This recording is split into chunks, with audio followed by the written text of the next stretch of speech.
Bonjour à toutes et à tous, j'espère que vous allez bien. Aujourd'hui on se retrouve pour une toute nouvelle vidéo qui va vous permettre de vous initier à la stratégie de Smart Money Concept en trading.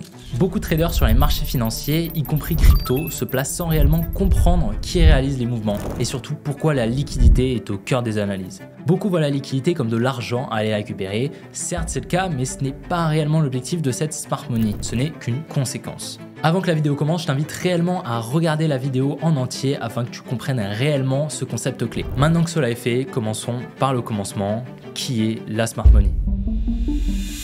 Avant tout, ce qu'il faut que vous compreniez, c'est que la Smart Money n'est pas une seule entité. Par conséquent, elle n'est pas la même sur tous les marchés. Il faut également que vous compreniez que les marchés ne sont pas une bataille entre les bears et les bulls, ce que l'on peut souvent entendre. En réalité, tous les mouvements sont créés et coordonnés par plusieurs entités qui sont elles-mêmes coordonnées entre elles. Tous les mouvements sont réalisés de manière parfaitement voulue et les rebonds ou retracements que nous pouvons constater sont que des créations de liquidités. Mais ça, on le verra plus tard. Premièrement, nous allons voir que la Smart Money représente peu d'intervenants, mais en termes de place, elle représente plus que la majorité. Nous allons faire le tour de tous les marchés, mais nous allons d'abord commencer par le Forex. Donc le Forex ou Foreign Exchange, le marché de change en français, est le marché où on trade les monnaies des pays du monde. Sur ces marchés sont principalement placés des banques, des États et en plus petite partie on retrouve aussi des fonds d'investissement, des entreprises et des particuliers. Sur cet histogramme, vous pouvez constater que les 10 plus grosses banques du monde se partagent 65% du volume Forex mondial. C'est absolument colossal. Également, les banques centrales font partie de ce groupe, mais elles interviennent rarement. Je vous fais remarquer que nous retrouvons JP Morgan à la 3e place en 2022, mais sachez que c'est majoritairement elle qui occupe la première place du classement d'habitude. C'est une banque qui a plus d'un siècle d'activité, créée en 1971, entre autres par John Pierpont Morgan. Retenez ça pour la suite, c'est très important. On y voit bien sûr plusieurs banques, comme UBS, Deutsche Bank, Citi, Goldman Sachs, etc. Les 35% restants sont littéralement plus que négligeables pour la simple et bonne raison que chaque banque du top 10 que je viens de vous montrer ont toutes leurs positions parfaitement organisées et qu'elles capitalisent elles-mêmes sur leur propre position. Tandis que les autres intervenants qui font partie des 35% ne peuvent pas faire bouger le marché et sont totalement désorganisés. Ces grosses banques coordonnent tous leurs placements et délivrent des mouvements leur permettant de capitaliser sur leur position. Ce sont bien évidemment les algorithmes qui s'occupent de ça. Bien sûr, ils placent des positions à la microseconde près, c'est ce qu'on appelle le trading à haute fréquence. Et toutes ces banques qui représentent la majorité des volumes sont parfaitement coordonnées entre elles. Évidemment, vous vous doutez bien qu'il n'y a aucun intérêt pour elles si elles se battent entre elles, alors qu'elles peuvent travailler ensemble pour le bien de toutes. Et tout fera sens un petit peu plus tard quand on parlera de notre très cher grand Manitou financier, BlackRock. À présent, je vais vous parler de la présence de la Smart Money sur le stock market. C'est la partie très intéressante de la vidéo où on va constater l'omniprésence de BlackRock sur les marchés. La Smart Money sur le marché boursier est illustrée majoritairement par State Street qui gère plus de 3000 milliards de fonds, également Vanguard avec plus de 8000 milliards de dollars et bien évidemment BlackRock dirigé par Larry Fink et ses plus de 10 000 milliards de fonds sous gestion, sans compter les fonds sous gestion d'Aladin, mais ça on y reviendra après. Bien sûr, il y en a d'autres, mais ce sont les principaux. On peut également ajouter les banques centrales qui agissent dans des périodes bien précises sur le marché boursier, permettant de stimuler l'économie dans une période où elle recherche une forte croissance que l'on appelle le quantitative easing. L'inverse du quantitative easing est le quantitative tightening, c'est la période dans laquelle nous étions en fin 2023. Donc BlackRock, 10 000 milliards de fonds sous gestion, s'il était un pays, il se placerait à la 3e place du classement derrière les États-Unis et la Chine. 57% de ces fonds proviennent d'institutions, de grosses entreprises qui confient énormément de capitaux à la société. Et 33% proviennent de leurs indices boursiers iShares. Le plus intéressant chez BlackRock, c'est bien évidemment Aladin. Aladin, qui signifie Asset Liability Debt and Derivate Investment Network, est un algorithme surpuissant commencé en 1990. Il a mis plus de 20 ans à être conçu, qui exécute plusieurs milliards de calculs par jour, qui gère plus de 20 000 milliards de dollars et qui permet à BlackRock et à ses clients d'identifier les meilleurs investissements sur les marchés avec une précision irréelle. Il émet des probabilités pour chaque événement, calcule les risques et les intérêts pour une décision. Il connaît tout sur nous et c'est lui qui définit l'order flow de BlackRock. BlackRock vend les services d'Aladin à des entreprises et est bien évidemment utilisé par les GAFAM, mais aussi des institutions, des fonds de pension, des assureurs, des gestionnaires d'actifs et même des États.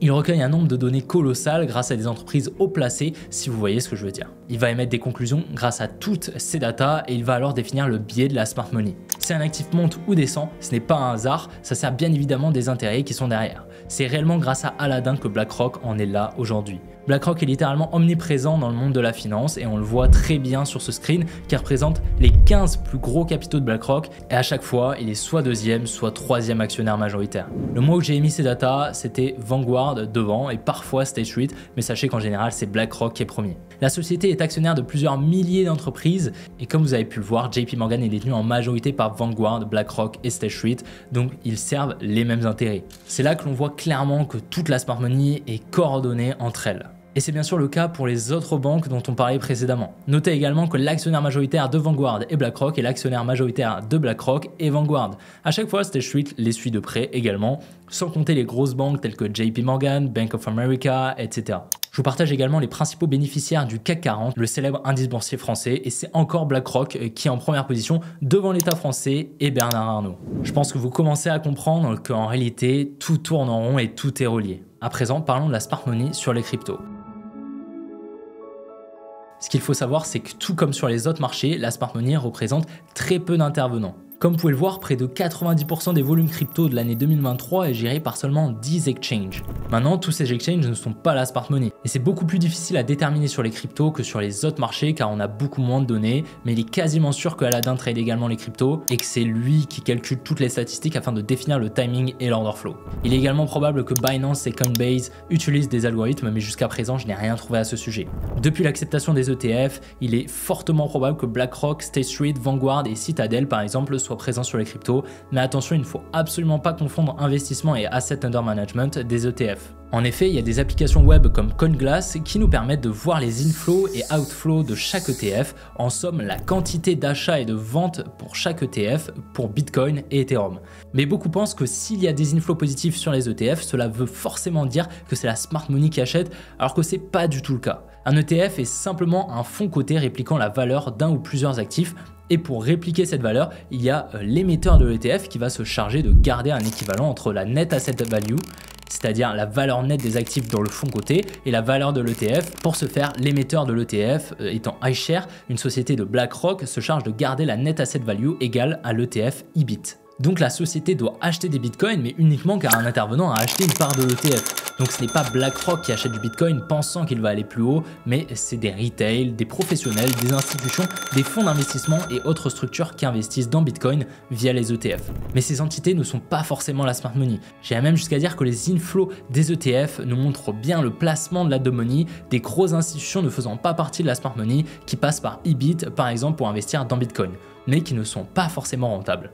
En effet, gros portefeuille sous gestion ne signifie pas forcément smart money. L'outil sur CoinGlass nous le prouve bien. On voit parfaitement que la majorité des inflows ont eu lieu au top du Bitcoin et que la majorité des outflows ont eu lieu durant des crashs, alors que c'est bien connu que la smart money se place à l'inverse de ces mouvements. Ce que vous devez retenir, c'est que oui, la smart money est bien présente sur toutes les cryptos du top 200 et même plus. Nous pouvons le voir instantanément sur une charte en voyant que le prix revient à chaque fois effectuer la mitigation des supply et des demand. À partir de là, vous pouvez être sûr que la smart money est présente.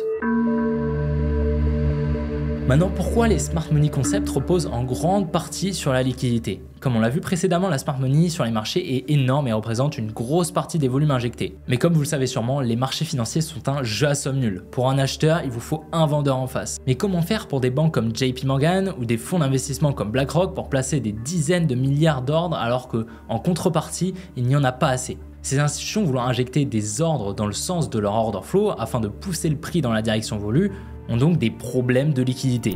C'est la question que se posait Richard Demilwikoff durant le 19e siècle et le début du 20e siècle, qui a étroitement travaillé avec le fondateur de JP Morgan, nul autre que John Pierpont Morgan dont on parlait en début de vidéo. C'est lui qui a compris que la smart money devait liquider les positions d'autres intervenants afin de récupérer les ordres et qu'elle se place dans son sens. Également, c'est lui qui a compris qu'elle devait refermer ses ordres à l'inverse du biais et protéger ses positions afin de capitaliser dessus. C'est le concept de supply and demand en smart money concept. Comme quoi, ces problèmes de liquidité ne datent pas d'hier et ne sont pas présents que sur les cryptos. Mais quels intervenants la smart money va liquider afin de récupérer leurs ordres? C'est ici que tout s'emboîte. Je vais à présent vous parler de la dumb money. Une grande partie des traders pensent que la dumb money, c'est uniquement les retail, les particuliers comme vous et moi qui servent de liquidité, mais c'est complètement faux. Bien sûr, les retail en font partie, mais c'est une partie infime de la dumb money. En réalité, la majorité des volumes liquidés proviennent d'entreprises, de fonds d'investissement, d'algorithmes, de petits ou moyennes banques, selon les marchés, etc. Tous ces intervenants sont souvent à l'inverse du biais et ne peuvent pas créer des mouvements comme peut le faire la smart money. Ils vont donc se placer sur des supports, des résistances, des trendlines, etc. Bien qu'ils ont une façon intéressante d'investir et d'intervenir, ils vont servir de liquidité à la smart money même s'ils sont profitables. La smart money représente une toute petite partie des institutions alors que la dumb money représente l'immense majorité. Pas en termes de volume mais en termes quantitatifs bien sûr. Et ce qu'il faut réellement comprendre, c'est que toutes les banques, toutes les institutions, tous les traders, même dans de grosses banques ou même la majorité des hedge funds ne font pas forcément partie de la smart money.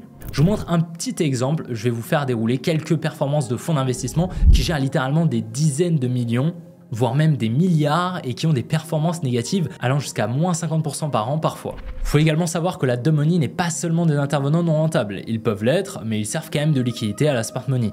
Car ce qu'elle cherche n'est pas forcément à récupérer l'argent de l'intervenant, même si c'est une conséquence, mais c'est l'ordre qu'elle veut récupérer. Donc ça passe par les stop loss, les trailing stop, donc quand vous allez déplacer votre stop loss, mais également les points d'entrée, les take profit. Elle en a totalement rien à faire que vous soyez profitable ou non. Pour finir, les médias américains sont également manipulés par la smart money car c'est eux qui créent l'euphorie et l'entrée de nouveaux intervenants sur le marché afin de servir de contrepartie, souvent au plus haut lorsqu'elle distribue pour prendre ses profits et commencer un nouveau mouvement baissier. Alors que la dumb money, à ce moment-là, achète en face. J'espère que cette vidéo vous a plu et a pu vous éclairer sur la place que prend certains intervenants et comment sont réellement drivés les marchés. N'oubliez pas que sur cette chaîne YouTube, je vous partage mes analyses et vous apprends à lire les traces de la smart money et à vous placer dans son sens afin de trader les mouvements qu'elle crée. Si tu souhaites aller plus loin sur ta compréhension des marchés, tu as le premier lien en description qui pourra t'intéresser. Et puis abonne-toi et like la vidéo, ça m'aide énormément et ça motive à poster plus de contenu. Je te souhaite une bonne après-midi et puis on se retrouvera demain pour une prochaine vidéo comme d'habitude. Allez,